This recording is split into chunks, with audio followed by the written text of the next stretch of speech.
그래서 오늘 본문에도 이렇게 보시면 예수님이 기도를 하시면서 자신을 영광스럽게 해달라. 그죠? 하나님 아버지, 나를 영광스럽게 해주세요. 라고 이렇게 기도를 하십니다. 나를 영광스럽게 해주세요. 그런데 보시면 예수님이 하나님 아버지에게 나를 영광스럽게 해달라고 하시면서 그것을 요구하는 이유는 뭐냐 하면 아버지 하나님을 영광스럽게 하기 위해서입니다. 우리로 치면 내 아버지를 영광스럽게 하기 위해서 나를 영광스럽게 해주세요. 라는 그런 기도입니다. 아들을 영화롭게 하소서. 아들로 아버지를 영화롭게 하게 하옵소서. 아버지 하나님을 영광스럽게 하기 위해서 하나님 나를 영광스럽게 해주세요. 라고 합니다. 그러니까 예수님의 영광은 뭐냐면 우리가 잘 알죠. 예수님의 영광은 아버지의 영광을 드러내는 것입니다. 하나님의 영광을 드러내는 것. 그것이 예수님의 영광이죠. 여러분 이것을 먼저 놓치지 않으셔야 됩니다. 그래서 이 부분을 이해하기 위해서 하나님 아버지에게 무엇이 영광이 되는지부터 우리가 알아볼 필요가 있습니다. 도대체 하나님 아버지에게 그러면 뭐가 영광이 됩니까? 무엇이 하나님 아버지에게 영광이 됩니까? 이 문제에 대해서 오늘 본문에 작은 실마리가 있습니다. 그것은 바로 때가 이르렀사오니 라는 말입니다. 때가 이르렀다면 이때는 바로 우리가 잘 알다시피 바로 십자가입니다. 예수님이 십자가에 달려 돌아가시는 그 사건을 가리킵니다. 그러니까 예수님이 십자가에 달리시는 것이 하나님 아버지에게도 영광이고 예수님에게도 영광이라는 그러한 이야기가 됩니다. 그래서 하나님의 영광에 대하여 성경이 우리의 이해를 돕기 위해 그리고 우리와 연결하여 설명하는 것은 대부분 뭐냐면 구속의 사역과 연결이 되어 있습니다. 구원 사건과 연결이 되어 있다는 겁니다. 하나님의 영광과 구원 사건, 그것이 늘 연결되어 있습니다. 에베소서 우리 한참 동안 우리 살펴봤던 말씀이죠. 에베소서 1장 3절에서 5절입니다. 찬송하리로다. 하나님 곧 우리 주 예수 그리스도의 아버지께서 그리스도 안에서 하늘에 속한 모든 신령한 복을 우리에게 주시되 곧 창세전에 그리스도 안에서 우리를 택하사 우리로 사랑 안에서 그 앞에 거룩하고 흠이 없게 하시려고 그 기쁘신 뜻대로 우리를 예정하사 예수 그리스도로 말미암아 자기의 아들들이 되게 하셨으니 다 구원 얘기죠. 다 구원에 관한 이야기입니다. 그리고 6절입니다. 이는 그가 사랑하시는 자 안에서 우리에게 거저 주시는 바 그의 은혜의 영광을 찬송하게 하려는 것이라. 우리를 구원하는 것이 하나님의 영광의 가장 놀라운 모습, 가장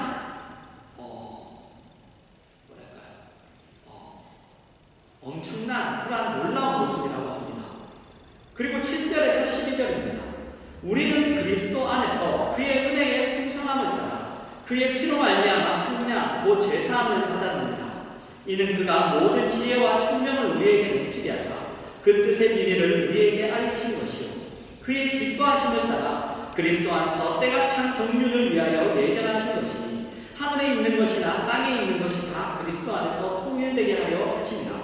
모든 일을 그의 뜻의 결정대로 일하시는 이의 계획을 따라 우리가 예정을 입고 그 안에서 기업이 되었으니 이는 우리가 그리스도 안에서 전부터 바라던 그의 영광의 찬송이 되게 하려 하십니다. 여러분, 우리가 전부터 바라던 우리라고 하나님이 우리를 전부터 바랬다. 우리를 바랬다. 우리를 바랬다. 우리를 구원하는 일이 하나님의 영광이 나타나는 가장 놀라운 부분이라고 그렇게 성경이 설명하고 있습니다. 13절에서 14절입니다. 그 안에서 너희로 지르기의 말씀 곧 너희의 구원의 복음을 듣고 그 안에서 또한 믿어 약속의 성령으로 인치심을 받았으니 이는 우리 기업의 보증이 되사 그 얻으신 것을 승량하시고 그의 영광을 찬송하게 하려 하십니다. 우리를 구원하는 이 일이 우리에게 확인되는 가장 근본적인, 그리고 지금 우리 인생에서 가장 널리 알릴 수 있는 하나님의 영광의 모습인 것입니다. 그런데 이 하나님의 영광을 위해서 오늘 본문에서 예수님이 하나님 아버지에게 자신의 영광을 요구하시고 계십니다. 하나님 아버지의 영광을 나타내는 일이 우리를 구원하는 일이죠. 우리를 구원하는 일인데 이 일을 이루시는 것이 예수님에게도 영광이다. 그러는 것입니다.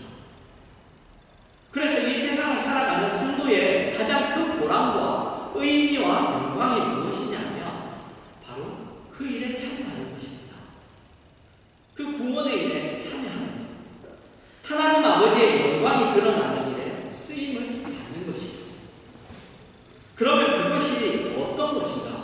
그러면 그 하나님의 영광이 드러나는 일에 쓰임을 받는 것, 구원에 참여하는 것, 그것이 도대체 어떤 것인가 하는 것을 우리가 한번 보도록 합시다. 요한복음 7장 37절에서 39절입니다. 명절 끝날 곧 큰 날에 예수께서 서서 외쳐 이르시되 누구든지 목마른 것은 내게로 와서 마시라. 나를 믿는 자는 성경이 이룬 것 같이 그 배에서 생수의 강이 흘러나오리라 하시니 이는 그를 믿는 자들이 받을 성령을 가리켜 말씀하신 것이라. 예수께서 아직 영광을 받지 않으셨으므로 성령이 아직 그들에게 계시지 아니하시더라. 여러분, 예수님이 아직 영광을 받지 않으셨다고 하는데 여기서 영광은 바로 그분의 십자가 사건이죠. 예수님이 아직 십자가에 달려 돌아가시지 않으셨습니다. 그 일이 아직 이루어지지 않았습니다. 그래서 아직 성령님이 오시지 않으셨다고 얘기하죠. 그러나 그 일이 이루어지면 성령님이 오셔서 생수의 강이 흘러날 것이라고 그렇게 이야기합니다. 그런데 예수님의 표현을 보시면 목마른 것은 내게로 와서 마시라. 나를 믿는 자는 성경에 이른 것 같이 그 배에서 생수의 강이 흘러나오리라. 여러분, 좀 이상한 것 못 느끼셨습니까? 조금 이상한 것. 뭐냐 하면 여러분, 예수님의 사역에 대한 요한복음의 설명의 핵심이 뭐냐 하면 예수님은 자기 일을 하러 오시지 않으셨다는 것입니다. 예수님이 자기 일을 하러 오시지 않았다는 것입니다. 요한복음 8장 16절입니다.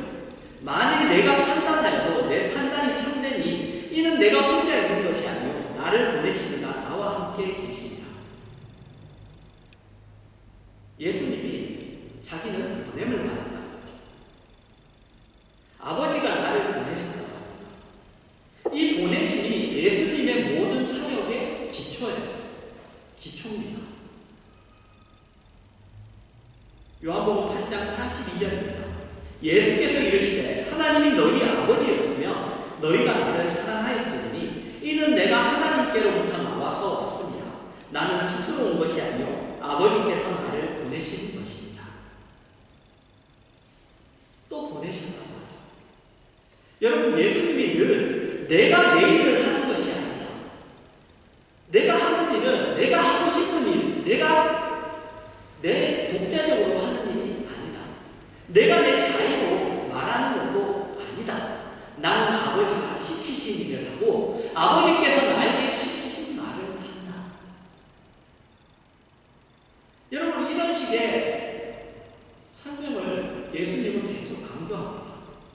그런데 왜 지금 우리가 앞에서 읽었던 요한복음 7장 37절 이하에서는 왜 그때는 내게로 와서 마시라, 나를 믿는 자는 이렇게 말씀하시냐는 거죠. 이런 말씀이 가능한 이유가 뭐냐는 거예요.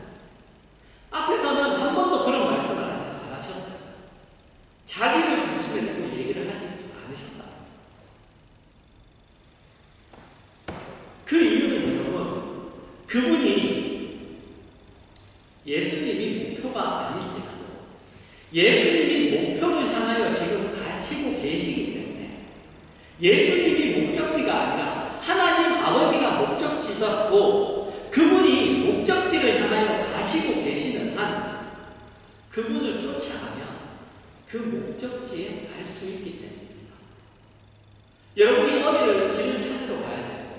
여러분이 어디를 가야 된다고 합시다. 그런데 여러분들이 그 길을 몰라요. 그러면 여러분 제일 좋은 건 뭐예요? 그 길을 가는 사람을 따라가는 거예요. 그렇죠? 그게 제일 좋죠.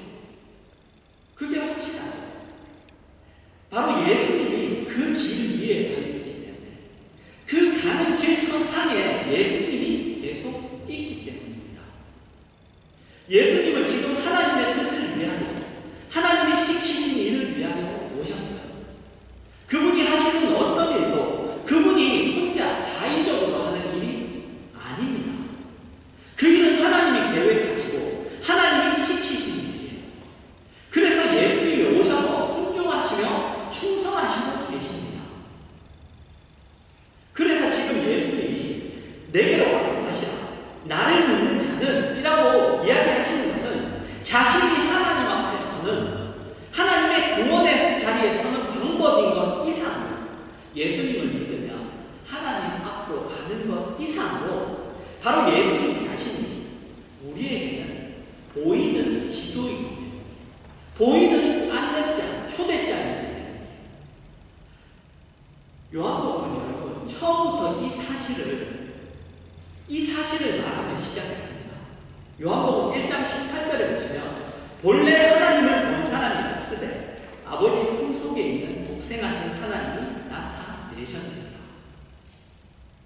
예수님이 우리를 구원하기 위하여 십자가를 지셨습니다. 그러나 그 일도 예수님이 독자적으로 하신 일이 아니라 하나님이 요구하신 일입니다. 그래서 예수님이 그 일에 동참하셨죠. 그 일을 통하여 하나님의 영광이 드러나기 때문에 그 일에 예수님이 동참하셨고, 그리고 그 일을 자신의 영광으로 받아들이시고 선언하시고 지금 계시는 거예요. 예수님이 십자가를 지신 일로 사람들 앞에 어떤 영광도 어떤 박수도 받지 못하셨습니다. 조롱만 하셨죠. 다 도망갔잖아요. 누구에게도 박수, 환호 못 받았습니다. 그러나 그 일로 인하여 우리를 향한 하나님의 사랑이, 우리를 구원하는 일이 완성되기 때문에, 그래서 십자가까지도 순종하신 거예요. 이것을 이해하지 못하면 우리는 여러분, 우리가 가진 성도라는, 우리가 가진 그 신분이 가지는 그러한 영광을 이해하지 못하게 됩니다. 그리고 그렇게 되면 삶에서 목표를 정해놓지 못하게 되고, 그렇게 되면 어떻게 되죠? 여러분, 목표가 없는 삶은 어떻게 돼요? 허비한 삶이 되죠. 낭비하는 삶. 이 짧은 인생을 그냥 허비하게 되는 거예요. 그래서 예수님이 자신이 십자가의 자리에 서신 것을 영광이라고 선언하시면서도 우리에게도 바로 그 길을 요구하시고 계십니다. 그래서 그 영광의 자리는 이런 식으로까지 묘사되죠. 마태복음 28장 18절에서 20절입니다. 예수께서 나와 말씀하여 이르시되 하늘과 땅의 모든 권세를 내게 주셨으니 그러므로 너희는 가서 모든 민족을 제자로 삼아 아버지와 아들과 성령의 이름으로 세례를 베풀고 내가 너희에게 분부한 모든 것을 가르쳐 지키게 하라. 볼지어다 내가 세상 끝날까지 너희와 항상 함께 있으리라 하시니라. 여러분, 예수님이 세상 끝날까지 우리와 항상 함께 하실 것이라고 말씀하십니다. 우리와 함께 하실 것이라고 하십니다. 우리와 함께 하실 것이라고 하십니다. 뭐죠? 우리와 함께 하시다. 함께 하신다. 네 글자로 하면 다들 눈을 안 해주세요. 임마누엘. 그죠? 하나님이 우리와 함께 하신다잖아요. 임마누엘. 예수님이 우리와 함께 하신다고 하세요. 여러분, 근데 이 표현은 여러분 신약 아니에요. 사도 바울도 이 표현을 합니다. 사도 바울도 이 표현을 해요. 빌립보서 1장 20절에서 24절입니다.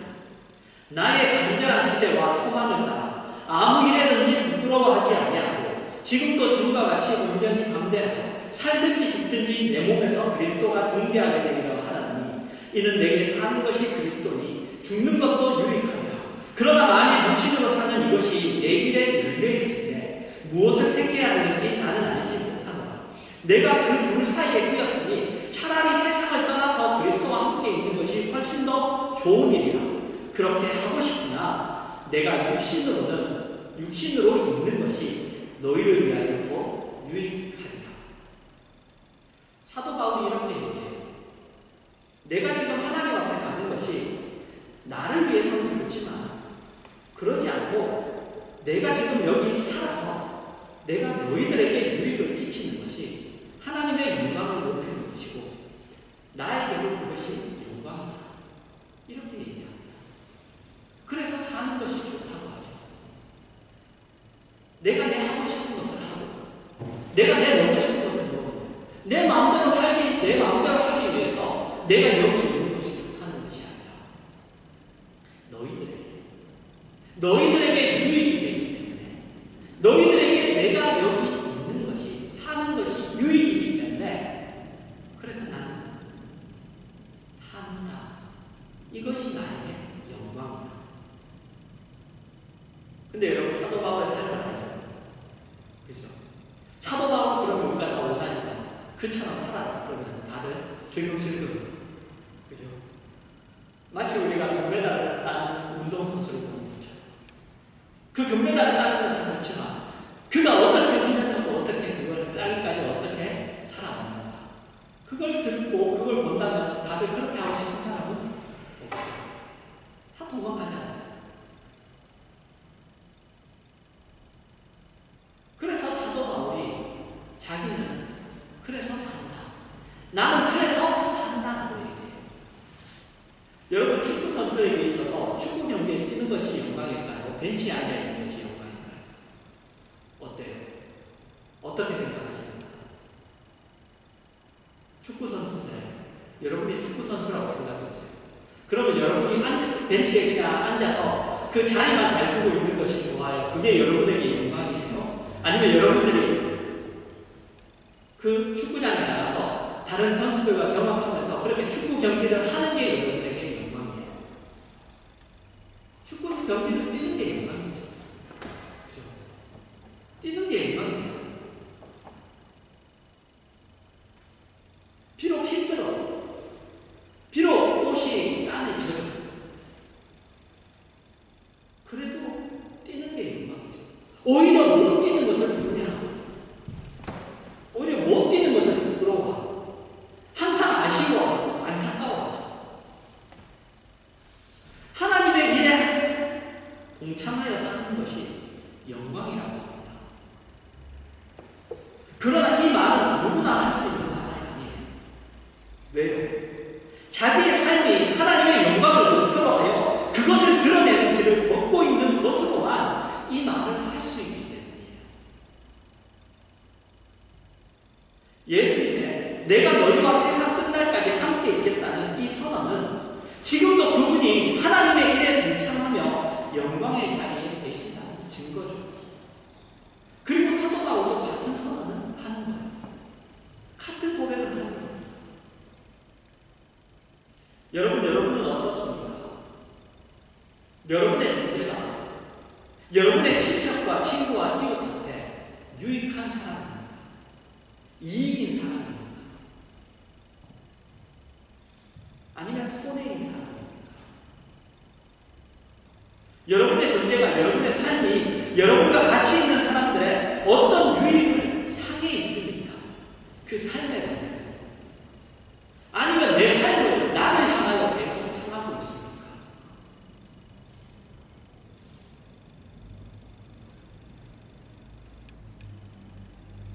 나를 향해 있죠.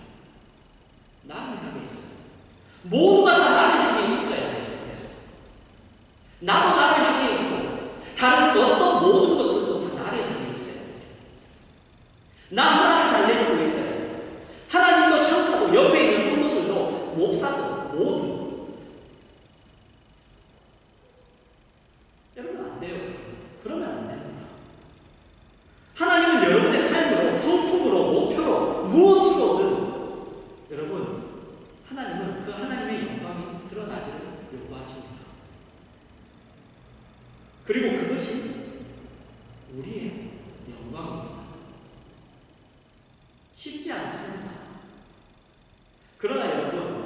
그것이 무엇인가를 알면 성도의 삶이 어떻게 연구되고 있는지를 알게 돼요.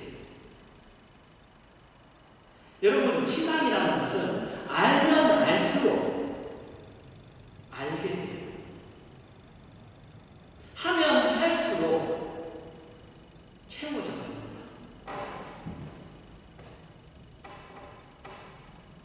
그래서 여러분, 있는 자는 더 많이 주시고 없는 자는 그 있는 것도 빼앗겨요.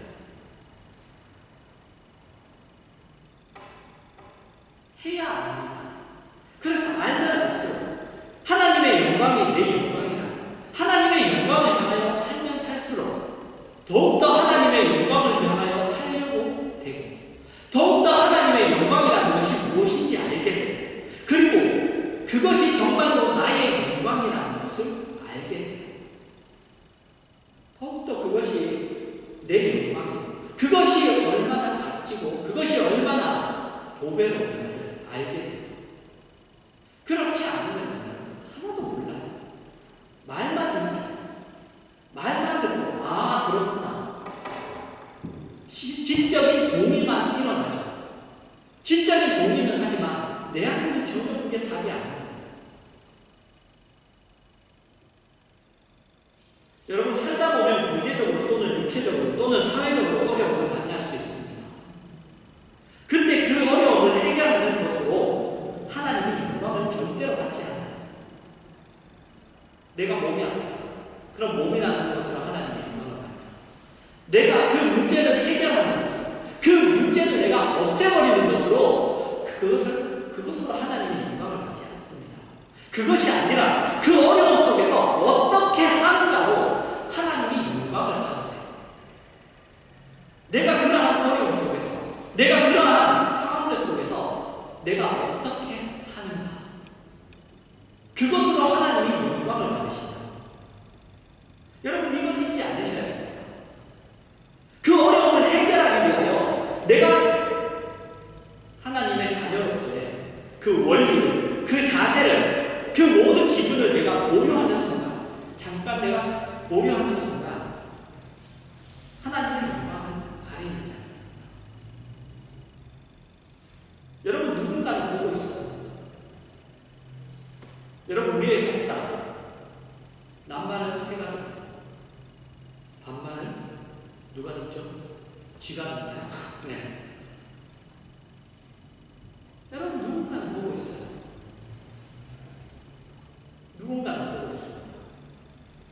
뭐 오늘은 이렇게 보니까 자녀 있는 분은 많지 않은데 그런데 여러분 자녀는 봅니다. 그죠? 자녀는 보고 있어요. 다른 사람은 다 안 봐도 자녀는 보고 있어요. 제일 무서운 사람이죠. 제일 무서운 사람이 자녀죠. 자녀가 봅니다. 교회 안에서와 교회 밖에서의 그 격차.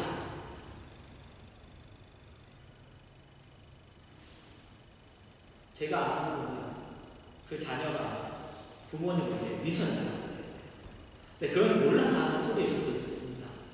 그러나 그 격차가 있어요. 그 격차. 교회 안에서의 사람들을 대하는 모습. 그리고 교회 안에서 교회 밖에서의 사람들을 대하는 그리고 교회 밖에서 살아가는 모습. 그 격차. 집에서 보니 어떤 일을 결정하고 선택하는 살아가는 기준이나 원리가 모습이 신앙적이지 않은 거예요. 이중인격자가 두 개의 인격이 두 개도 아니죠. 막 다중이죠. 다중. 그러니까 여러분 전혀 존경스럽지 않은 거예요. 전혀 존경스럽지 않은 겁니다. 사실 우리는 아무도 어떻게 보면 자녀들에게 뭐 자녀가 없으신 분은 어른으로서 다른 자라는 아이들에게 신앙을 가진 그런 부모로서의 어른으로서의 책임을 다하지 못하는 것 같습니다. 우리의 영광이 뭐예요?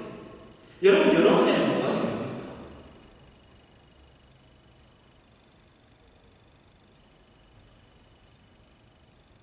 우리의 삶의 모습 전체에서 걷고 있는 방향이 원리와 자세와 모습에서 우리를 전부터 바라고 계신, 그래서 하늘에 신령한 것을 주신 하나님을 나타나는 자로, 그 하나님이 나타나는 자로 서는 것, 그 하나님이 우리의 삶에서, 나의 모습에서, 나의 존재에서 그 하나님이 나타나는 자로 서는 것, 그것이 여러분 우리의 영광입니다. 그것이 우리의 영광이에요. 요한복음 14장 13절입니다. 너희가 내 이름으로 무엇을 구하든지 내가 행하리니 이는 아버지로 하여금 아들로 말미암아 영광을 받으시게 하려 함이라. 여러분, 기도가 예수님의 이름으로 허락됩니다. 기도가 예수님의 이름으로, 우리가 예수 그리스도의 이름으로 기도하는 것을 하나님이 인정하십니다. 왜 그렇죠?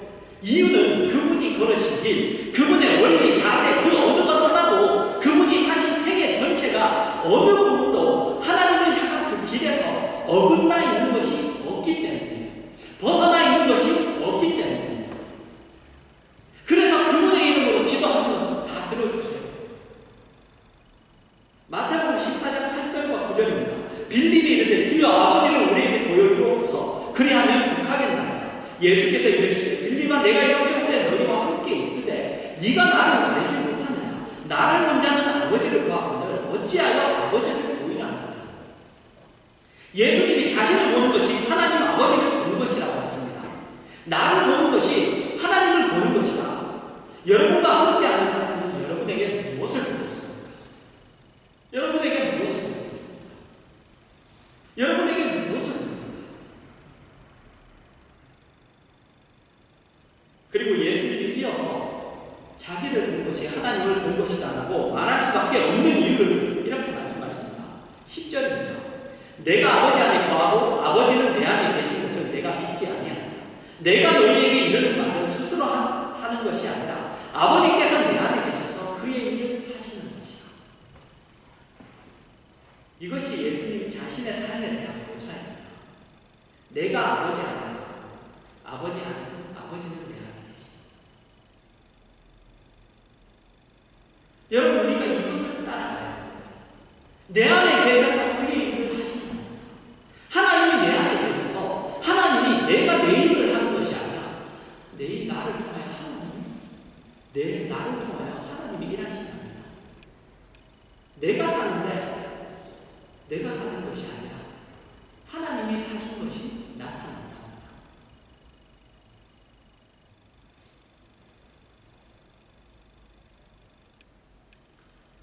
이것이 우리가 따라야 합니다. 하나님 아버지가 우리를 향하여 가지고 계신 그 열심과 우리를 그분의 자녀로 만드시는 그 일에 동참하고 계신 것이, 하나님의 영광이 드러나는 그 일에 동참하고 계신 것이 예수님에게는 영광입니다. 그게 영광입니다. 하나님의 일에 내가 동참하고 있다. 아버지께서 내 안에 계셔서 그의 일을 하신다. 여러분, 이 말은 사도 바울이 했습니다. 사도 바울이 했어요. 우리 이번 주간에 암송할 말씀에서 갈라디아서 2장 10절, 내가 그리스도와 함께 십자가에 못 박혔나니 그런즉 이제는 내가 사는 것이 아니라 오직 내 안에 그리스도께서 사시는 것이다. 이제 내가 육체 가운데 사는 것은 나를 사랑하사 나를 위하여 자기 자신을 버리신 하나님의 아들을 믿는 믿음 안에서 사는 것이다. 여러분, 성도에게 있어서 언제나 유혹은 그거예요. 성도답게 살지 못하도록. 여러분이 뭐 어떤 대단한 사람이 되고 그런 것들이 하나님 앞에 영광, 여러분이 대통령이 되십시오.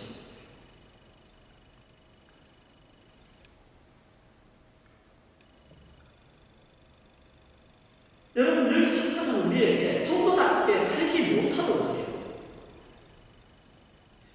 그것이 무엇인가?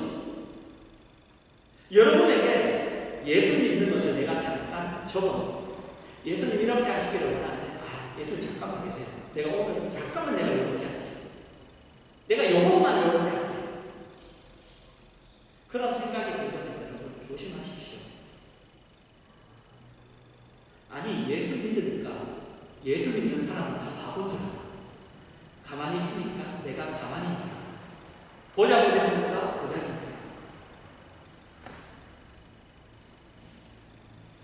예수님 잠깐만요. 여러분 이건 언제나 우리가 넘어가는 이유입니다.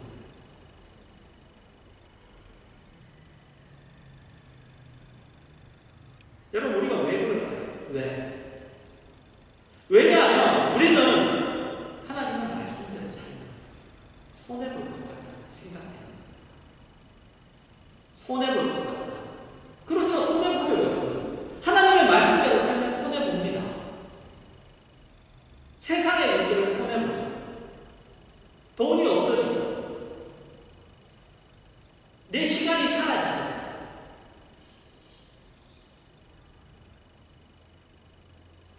하지만 우리는 영적인 것 대신 내 시간을 확보하고 내 돈을 내가 손으로 붙잡는 게 좋은 거예요.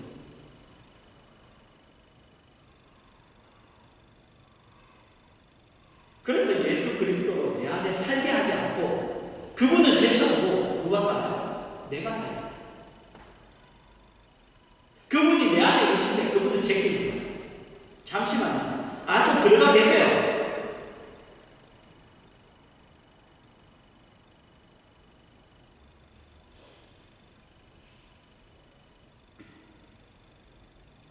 여러분 우리는 다른 사람입니다. 다른 사람이에요. 우리는 전혀 다른 사람으로 하나님 앞에 요구되고 있어요. 우리의 영광도 그렇게 정리되어야 해요. 그 차원에서 정리되어야 해요.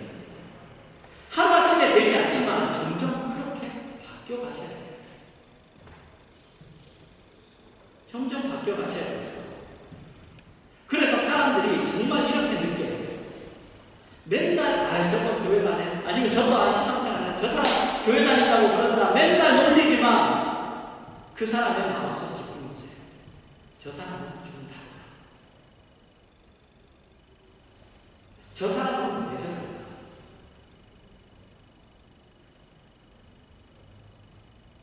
그런 마음을 갖도록 하셔야 됩니다.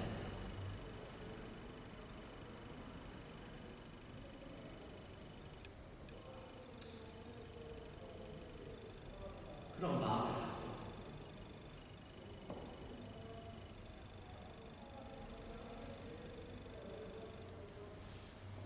우리가 예수 그리스도의 다시 오심을 기다리죠.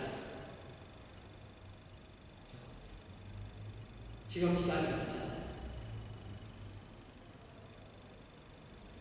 우리가 좀 이 절기를 시작으로 해서 좀 대림절답게 예수 그리스도의 오심을 기다리는 사람답게 그렇게 우리가 기다립시다.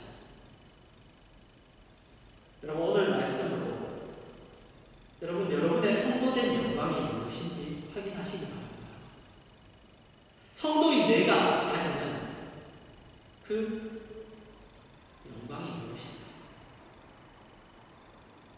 그리고 아직까지 내 안에 깨달음이 없다면 깨우쳐 주시기를 기도하세요. 하나님 나 좀 깨우쳐 주세요 라고 기도하십시오. 그리고 하나님과 이웃들 앞에서 그 영광의 자리를 빼앗기지 않기로 여러분 결심하십시오. 그렇게 결심하세요.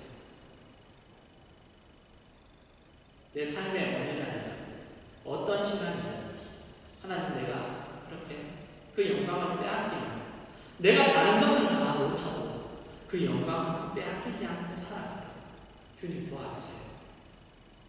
그러면 하나님이 정말로 그 영광만 주시고 다른 건 안 주실까요? 너가 그렇게 기도했으니까 그것만 딱 주고 다른 것은 다 너에게서 뺏어라. 그렇지 않으시죠. 우리 아버지시죠. 뭐가 필요하고 뭐가 있어야 돼요. 다 아시잖아요. 가장 좋은 것만 주시는 거예요. 시작과 끝을 아시고 영원을 아시면서 나에게 가장 필요하고 가장 좋은 것만 주시는 거예요. 나는 유한하고 지금 내가 가장 원하는 거예요. 유한한 내가 바라는 가장 원하는 거예요. 그 이상, 그 차원을 넘어서 분이 주시는 거.